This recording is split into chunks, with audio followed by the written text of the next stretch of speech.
السلام علیکم viewers, welcome to Quran universe. سورۃ البقرہ کا چوتھا رکوع ہے آج ہمارا۔ اس رکوع کا زیادہ تر حصہ انسان کی تخلیق پر مبنی ہے۔ اللہ تعالیٰ نے حضرت آدم علیہ السلام کو کیوں بنایا، ان کی پیدائش پر کون سے واقعات رونما ہوئے اور کون سے ایسے کام تھے جس کی بنا پر اللہ تعالیٰ نے حضرت آدم علیہ السلام کو اور حضرت اماں حوا کو جنت سے نکال دیا اور انہیں سزا کے طور پر زمین پر بھیج دیا۔ تو چلیے ہم شروع کرتے ہیں۔ اعوذ باللہ من الشیطان الرجیم، بسم اللہ الرحمن الرحیم۔ اور اس جب کالا کہا ربو کا تمہارے رب نے للملائکۃ فرشتوں سے، انی کہ بے شک میں جاعلو بنانے والا ہوں، فی میں ارضی زمین میں، خلیفتاً ایک نائب۔ قالو انہوں نے کہا کیا تجعلو تو بنائے گا، فیہا اس میں، من جو یفسدو فساد کرے گا، فیہا اس میں، اور یسفکو بہائے گا، دماء خون، اور نحنو ہم، نسبحو بے عیب کہتے ہیں، بحمدکا تیری تعریف کے ساتھ، اور نقدسو پاکیزگی بیان کرتے ہیں، لکا تیری۔ کالا اس نے کہا انی بے شک میں، عالمو جانتا ہوں، ما جو لا نہیں تعلمون تم جانتے۔ ملائکہ عربی زبان کا لفظ ہے جس کے معنی فرشتے ہیں۔ فرشتے اللہ تعالیٰ کی نوری مخلوق ہیں جن کا مسکن آسمان ہے، جو اللہ تعالیٰ کا حکم بجا لاتے ہیں اور ان کی پاکیزگی بیان کرتے ہیں اور تسبیح بیان کرتے ہیں۔ خلیفہ سے مراد ایسی قوم ہے جو ایک دوسرے کے بعد آئے گی، اور یہ کہنا کہ انسان اس دنیا میں اللہ تعالیٰ کا خلیفہ اور نائب ہے غلط نہیں ہوگا۔ فرشتوں نے کہا کیا تو ایسا شخص پیدا کرے گا جو زمین میں فساد کرے اور خون بہائے۔ اب یہ فرشتوں نے کوئی حسد یا اعتراض کی وجہ سے نہیں کہا تھا، بلکہ اس کی حقیقت اور حکمت معلوم کرنے کی غرض سے کہا تھا کہ اے رب، اس مخلوق کے پیدا کرنے میں کیا حکمت ہے، جبکہ ان میں سے کچھ لوگ ایسے بھی ہوں گے جو فساد پھیلائیں گے اور زمین میں خون ریزی کریں گے۔ اگر مقصود یہ ہے کہ تیری عبادت ہو تو اس کام کے لیے ہم تو موجود ہیں، ہم تیری عبادت کرتے ہیں اور کریں گے، تیری تسبیح بیان کرتے ہیں اور کریں گے، اور ہم سے وہ خطرات بھی نہیں جو نئی مخلوق سے ہوں گے۔ اللہ تعالیٰ نے فرمایا میں وہ جانتا ہوں جو تم نہیں جانتے، کیونکہ ان میں انبیاء، شہداء، صالحین اور زہاد بھی موجود ہوں گے اسی قوم سے جو خون ریزی کریں گے اور فساد پھیلائیں گے، یعنی انسان۔ انبیاء بھی انسان ہوں گے، شہداء بھی انسان ہوں گے، صالحین بھی انسان ہوں گے اور کفار بھی انسان ہوں گے۔ خلیفہ وہ ہے جو کسی کی موت کے بعد یا اس کے غائب ہونے کی صورت میں اس کا جانشین بنے، یا تمام امور خود سر انجام دے کی صورت میں بعض معاملات میں اس کا نائب ہو۔ یہاں خلیفہ سے مراد اللہ تعالیٰ کا خلیفہ مراد لینا درست نہیں، کیونکہ نہ اللہ تعالیٰ پر موت آئے گی اور نہ وہ غائب ہے، اور نہ وہ اپنے کاموں میں کسی کا محتاج ہے، بلکہ اس سے ایسے لوگ مراد ہیں جو نسل بعد نسل ایک دوسرے کے جانشین بنیں گے، جیسا کہ ارشاد فرمایا، اور وہی ہے جس نے تمہیں زمین کے جانشین بنایا اور تمہارے بعض کو بعض پر درجوں میں بلند کر دیا، تاکہ وہ ان چیزوں میں تمہاری آزمائش کرے جو اس نے تمہیں دی ہیں۔ بے شک تیرا رب بہت جلد سزا دینے والا ہے، اور بے شک وہ یقیناً بے حد بخشنے والا نہایت مہربان ہے۔ اور فرمایا اے داؤد، بے شک ہم نے تجھے زمین میں خلیفہ بنایا، سو تو لوگوں کے درمیان حق کے ساتھ فیصلہ کر اور خواہش کی پیروی نہ کر، ورنہ وہ تجھے اللہ کی راہ سے بھٹکا دے گی۔ یقیناً وہ لوگ جو اللہ کی راہ سے بھٹک جاتے ہیں ان کے لیے سخت عذاب ہے، اس لیے کہ وہ حساب کے دن کو بھول گئے ہیں۔ سورہ نور کی 55 آیت میں اللہ تعالیٰ نے فرمایا اللہ نے ان لوگوں سے جو تم میں سے ایمان لائے اور انہوں نے نیک اعمال کیے وعدہ کیا ہے کہ وہ انہیں زمین میں ضرور ہی جانشین بنائے گا، جس طرح ان لوگوں کو جانشین بنایا جو ان سے پہلے تھے، اور ان کے لیے ان کے اس دین کو ضرور ہی اقتدار دے گا جس نے اس نے اس کے لیے پسند کیا، اور ہر صورت انہیں ان کے خوف کے بعد بدل کر امن دے گا۔ وہ میری عبادت کریں گے، میرے ساتھ کسی چیز کو شریک نہ ٹھہرائیں گے، اور جس نے اس کے بعد کفر کیا تو یہی لوگ نافرمان ہیں۔ سیدنا ابو ذر رضی اللہ تعالیٰ عنہ سے روایت ہے کہ رسول اللہ صلی اللہ علیہ وسلم نے فرمایا، سوال کیا گیا ان سے کہ کون سا کلام سب سے افضل ہے۔ آپ صلی اللہ علیہ وسلم نے فرمایا جس کو اللہ تعالیٰ نے اپنے فرشتوں اور اپنے بندوں کے لیے چنا۔ سیدنا ابو ہریرہ رضی اللہ تعالیٰ عنہ سے روایت ہے کہ رسول اللہ صلی اللہ علیہ وسلم نے فرمایا فرشتے تمہارے پاس یکے بعد دیگرے آتے ہیں، کچھ رات کو اور کچھ فرشتے دن کو، اور یہ سب فجر اور عصر کی نماز میں جمع ہو جاتے ہیں۔ پھر جو فرشتے رات کو تمہارے پاس رہے ہیں وہ آسمان پر چڑھ جاتے ہیں، تو تب ان میں سے ان کا پروردگار پوچھتا ہے، حالانکہ وہ خود اپنے بندوں سے خوب واقف ہے، کہ تم نے میرے بندوں کو کس حال میں چھوڑا ہے؟ وہ کہتے ہیں کہ ہم نے انہیں نماز پڑھتے ہوئے چھوڑا، اور جب ہم ان کے پاس پہنچے تھے تب بھی وہ نماز پڑھ رہے تھے۔ اب سوال یہاں پر یہ پیدا ہو رہا ہے کہ فرشتوں کو کیسے علم ہوا کہ جو ذریت آدم ہے وہ زمین میں فساد کرے گی، یعنی آدم کی اولاد؟ اس کا اندازہ انہوں نے اس انسانی مخلوق سے پہلے کی مخلوق کے اعمال یا کسی اور طریقے سے کر لیا ہوگا۔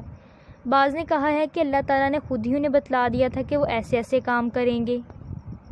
اور علامہ سکھائے آدم کو سماع نام کلہا سب چیزوں کے، ثم پھر عرضہم انہیں سامنے کیا علا پر ملائکاتی فرشتوں کے، فقالا پھر کہا انبئونی مجھ کو بتلاؤ باسماء نام ہاؤلائی ان کے، ان اگر تم ہو صادقین سچے۔ اب یہاں پر جو نام اللہ تعالیٰ نے حضرت آدم علیہ السلام کو سکھائے وہ اشخاص کے نام بھی ہو سکتے ہیں، یعنی کچھ افراد کے، یا پھر اشیاء کے نام بھی ہو سکتے ہیں۔ یہ اللہ تعالیٰ نے حضرت آدم علیہ السلام کو اس لیے سکھائے کیونکہ فرشتوں نے کہا تھا کہ یہ زمین میں فساد پھیلائیں گے، خون ریزی کریں گے۔ تو اللہ تعالیٰ نے انہیں جواب دیا تھا کہ جو میں جانتا ہوں تم وہ نہیں جانتے۔ تو اللہ تعالیٰ نے انسان کی حقیقت فرشتوں پر باور کروانے کے لیے حضرت آدم علیہ السلام کو یہ نام سکھائے، اور پھر فرشتوں سے وہ نام پوچھے کہ تم مجھے یہ نام بتلاؤ۔ جب فرشتے نہ بتلا سکے تو حضرت آدم علیہ السلام سے پوچھے تو انہوں نے بتا دیے، اور پھر حکم دیا فرشتوں کو کہ آدم کو سجدہ کرو۔ سب نے سجدہ کیا لیکن ابلیس نے سجدہ نہیں کیا۔ ابلیس دراصل جنات میں سے تھا، لیکن اسے جو مقام ہے وہ فرشتوں کے برابر دیا اللہ تعالیٰ نے، کیونکہ ابلیس نے زمین پر ایک بالشت ٹکڑا بھی ایسا نہیں تھا جہاں پر اس نے اللہ تعالیٰ کو سجدہ نہ کیا ہو، اس لیے اس کا مقام فرشتوں کے برابر۔ لیکن اس کو کیا لے ڈوبا؟ ایک تکبر، غرور، کہ انسان تو مٹی سے بنا ہے، میں اس کو سجدہ کیوں کروں؟ میں آگ سے بنا ہوں، میں اس سے بڑھ کر ہوں، یہ مجھ سے کمتر ہے، میں اس کو سجدہ نہیں کروں گا۔ اور اللہ تعالیٰ نے اس کا غرور ایسا توڑا کہ قیامت تک اسے خود سے دور کر دیا، اور اس کو قیامت کے بعد بھی جہنم کی آگ میں جلائے گا۔ قالو انہوں نے کہا، یعنی فرشتوں نے، سبحانکا تو پاک ہے، لا نہیں علم لنا ہمیں، الا مگر ما جو علمتنا تو نے ہمیں سکھایا، انکا بے شک تو، انتا تو، علیم جاننے والا ہے، حکیم حکمت والا ہے۔ یعنی وہ اللہ تعالیٰ کو کہہ رہے ہیں کہ تو پاک ہے، ہمیں اس چیز کا علم نہیں، ہمیں ان ناموں کا علم نہیں، ہمیں صرف ان چیزوں کا علم ہے جن کا علم تو نے ہمیں دیا ہے۔ کالا اس نے فرمایا، یا آدم اے آدم، انبئوہم انہیں بتا دے، باسمائہم ان کے نام، فلما تو جب، انباءہم اس نے انہیں بتلائے، باسمائہم ان کے نام، کالا اس نے فرمایا، علم کیا نہیں، اقل میں نے کہا، لکم تمہیں، انی کہ بے شک میں عالم جانتا ہوں، غیبہ غیب کو، چھپی ہوئی باتوں کو، سماواتی آسمانوں کی، والارضی اور زمین کی، اور عالم میں جانتا ہوں، ما جو تبدونا تم ظاہر کرتے ہو، اور ما جو تم چھپاتے ہو، تکتمون چھپاتے ہو۔ اب جب فرشتوں کو وہ نام نہیں آئے تو اللہ تعالیٰ نے حضرت آدم علیہ السلام کو حکم دیا کہ ان کے نام بتاؤ، تو حضرت آدم علیہ السلام نے بتلا دیے کیونکہ اللہ تعالیٰ نے انہیں سکھائے تھے۔ تو اللہ تعالیٰ نے فرشتوں کو کہا، کیا میں نہیں کہتا تھا تمہیں کہ میں جانتا ہوں چھپی ہوئی باتوں کو، آسمانوں کی بھی اور زمین کی بھی، اور میں وہ بھی جانتا ہوں جو تم ظاہر کرتے ہو اور جو تم چھپاتے ہو۔ اب یہاں پر انسان کو جو پہلی فضیلت دی گئی وہ علم سکھانے کی دی گئی، کہ اللہ تعالیٰ نے انسان کو وہ علم سکھایا جو فرشتوں کو بھی نہ سکھایا۔ اور جو دوسری فضیلت دی گئی وہ حضرت آدم علیہ السلام کی دوسری تکریم تھی کہ انہیں سجدہ کیا گیا، تمام فرشتوں نے انہیں سجدہ کیا۔ اس کی انتہا زمین پر پیشانی کا ٹکا دینا ہے۔ یہ سجدہ شریعت اسلامیہ میں اللہ تعالیٰ کے سوا کسی اور کے لیے جائز نہیں۔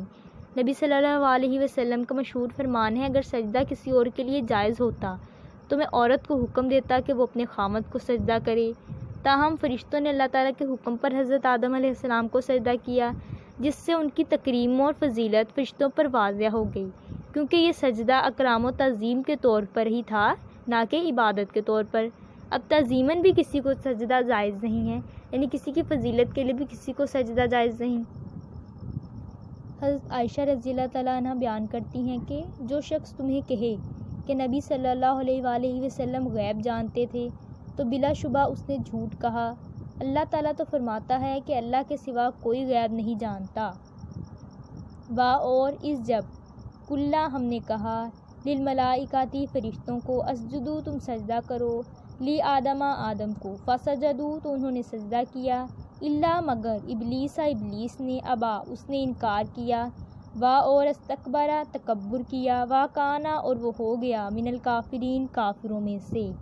جو دنیا انسان میں سب سے پہلے تکبر و غرور کے گناہ کا ارتکاب ہوا وہ ابلیس ہی تھا۔ یہ عبادت کا سجدہ نہیں تھا کیونکہ غیر اللہ کی عبادت تو شرک ہے جس کی اجازت کسی بھی امت میں نہیں تھی۔ پھر اللہ تعالیٰ نے فرشتوں کو شرک کا حکم کیسے دے سکتا تھا، بلکہ یہ تعظیم کا سجدہ تھا جو پہلی امتوں میں جائز تھا لیکن ہماری امت میں یہ بھی حرام ہے۔ پھر ہم نے فرشتوں سے کہا کہ آدم کو سجدہ کرو، انہوں نے سجدہ کیا مگر ابلیس وہ سجدہ کرنے والوں سے نہ ہوا۔ فرمایا تجھے کس چیز نے روکا تو سجدہ نہیں کرتا؟ جب میں نے تجھے حکم دیا اس نے کہا میں اس سے بہتر ہوں، تو نے مجھے آگ سے پیدا کیا اور تو نے اس کو مٹی سے پیدا کیا۔ سیدہ انس بن مالک رضی اللہ تعالیٰ عنہ بیان کرتے ہیں کہ رسول اللہ صلی اللہ علیہ وآلہ وسلم نے فرمایا قیامت کے دن سب مومن جمع ہو کر آدم علیہ السلام کی خدمت میں حاضر ہوں گے اور عرض کریں گے آپ تمام انسانوں کے جد امجد ہیں، آپ کو اللہ تعالیٰ نے اپنے ہاتھ سے پیدا کیا اور اپنے فرشتوں سے آپ کو سجدہ کروایا اور آپ کو تمام اشیاء کے نام سکھائے، تو آپ ہمارے لیے اپنے رب کے حضور میں سفارش فرما دیں تاکہ ہمیں آج کی اس مصیبت سے نجات مل جائے۔ سیدنا عبداللہ بن مسعود رضی اللہ تعالیٰ عنہ بیان کرتے ہیں کہ رسول اللہ صلی اللہ علیہ وآلہ وسلم نے فرمایا تکبر حق کو جھٹلانے اور لوگوں کو حقیر و ذلیل سمجھنے کا نام ہے۔ سیدنا حارثہ بن وہب الخزائی رضی اللہ تعالیٰ عنہ بیان کرتے ہیں کہ رسول اللہ صلی اللہ علیہ وآلہ وسلم نے فرمایا کیا میں تمہیں جہنمیوں کے بارے میں نہ بتلاؤں؟ ہر اکھڑ مزاج، حرام خور، موٹا اور غرور و تکبر کرنے والا جہنمی ہے۔ سیدنا عبداللہ بن عمر رضی اللہ تعالیٰ عنہ بیان کرتے ہیں کہ رسول اللہ صلی اللہ علیہ وآلہ وسلم نے فرمایا اسی اثنا میں سے ایک شخص اپنا تہ بند گھسیٹتا ہوا چلا جا رہا تھا کہ اللہ تعالیٰ نے اسے زمین میں دھنسا دیا اور وہ تا قیامت زمین میں دھنستا چلا جائے گا۔ میں اس ویڈیو کو یہیں پر ختم کروں گی کیونکہ اگر میں اس کو پورا کروں گی تو بہت زیادہ لمبی ہو جائے گی ویڈیو۔ اس کا نیکسٹ پارٹ انشاءاللہ کل آئے گا تو یہ کو پورا ہوگا ہمارا۔ ویڈیو کو لائک لازمی کریں، آگے شیئر کریں، دوسرے لوگوں کو بھی شامل کریں اس اچھے سفر میں۔ کمنٹ لازمی کریں، اگر کوئی بات نہ سمجھ آئے تو کمنٹ میں پوچھیں، اور سبسکرائب لازمی کریں اور بیل آئیکن پہ بھی کلک کر دیں تاکہ جب بھی نیکسٹ ویڈیو اپلوڈ ہو آپ لوگوں کو نوٹیفیکیشن آ جائے، اور بیچ میں کچھ بھی چھوڑے مت، ویڈیو پوری دیکھا کریں تاکہ آپ لوگوں کو کوئی بھی پوائنٹ مس نہ ہو جائے۔ فی امان اللہ، اللہ حافظ۔